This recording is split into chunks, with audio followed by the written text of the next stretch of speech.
Mr. Speaker, the new federal courthouse in Buffalo opened last November. It opened to great fanfare, and rightly so, because it is a beautiful building that enhances our community and will provide needed space for the crucial work that is done there. But the opening of the courthouse was also significant to Western New York because it did not come easily. In the 1990s, federal judges William Scretany and Richard Arcara began to make the case the Michael Dillon Courthouse in Buffalo was no longer suitable for the growing caseload of the Western District of New York. The United States Judicial Conference agreed, and they ranked a new courthouse in Buffalo near the top of the list of new facilities it annually sends to Congress. Yet Judge Scretany and Judge Arcara watched along as the rest of our community, as Congress repeatedly passed over Buffalo for other facilities around the country. But the judges kept fighting, and so did Buffalo. We finally passed the funding through Congress in 2007, and we now have a magnificent 10-story structure right on historic Niagara Square that we can be proud of. Mr. Speaker, the bill before us today would name this new courthouse for Supreme Court Justice, Chief U.S. Prosecutor at the Nuremberg trials, Solicitor General, and U.S. Attorney General Robert H. Jackson. He is a uniquely Western New York and a uniquely American story. Robert Jackson was raised near Jamestown, New York, and spent the first 42 years of his life in Western New York.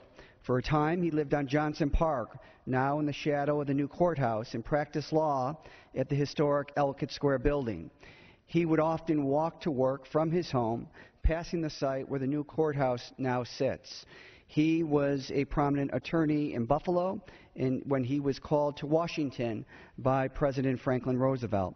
As U.S. Solicitor General, he argued more than 30 cases before the United States Supreme Court, on which he would later sit. Louis Brandeis, the constitutional scholar and a former member of the United States Supreme Court, said at the time that Jackson was so good as Solicitor General, he should be Solicitor General for life. And as U.S. Attorney, Jackson focused on national security issues as the United States headed toward involvement in World War II. Robert Jackson served in the United States Supreme Court for 13 terms and took part in a landmark decision prohibiting segregation in Brown v. Board of Education. He is celebrated as among the most accomplished writers in the court's history. In fact, United States constitutional scholar Lawrence Tribe called him the most piercingly eloquent writer ever to serve in the United States Supreme Court. At the request of President Truman, Jackson took a leave of absence from the court to serve as the chief prosecutor of Nazi war criminals at the International Military Tribunal, commonly referred to as the Nuremberg trials. He designed and was the driving force behind this first international trial, bringing Nazi criminals to justice while establishing an important foundation for international law. In his oral arguments at Nuremberg, he spoke not only up to the assembled tribunal, he spoke to the world of the American ideals of justice and freedom, and of freedom being the essence of man. He said America's history and promise is to help other nations define freedom in their own terms. Jackson's oral arguments at Nuremberg are considered among the greatest speeches of the 20th century. Shortly after the Nuremberg trials concluded, Justice Jackson was invited to speak at the University of Buffalo's centennial celebration at Kleinhans Music Hall on October 4th, 1946. With over 2,000 people in attendance, Jackson's speech was delivered with power and eloquence. In it, he said that education is humanity's hope, connecting his work at Nuremberg to the work of the university, and he received an honorary degree of Doctor of Laws from the University of Buffalo. The leadership of the Western New York District of New York has endorsed naming their building in honor of Justice Jackson. Judge Scretany called him the most distinguished jurist and most acclaimed legal mind ever to come out of Western New York.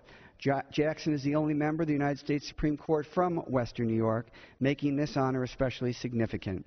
I want to thank Chairman Mica and Ranking Member Rahal for bringing this bill to the floor today.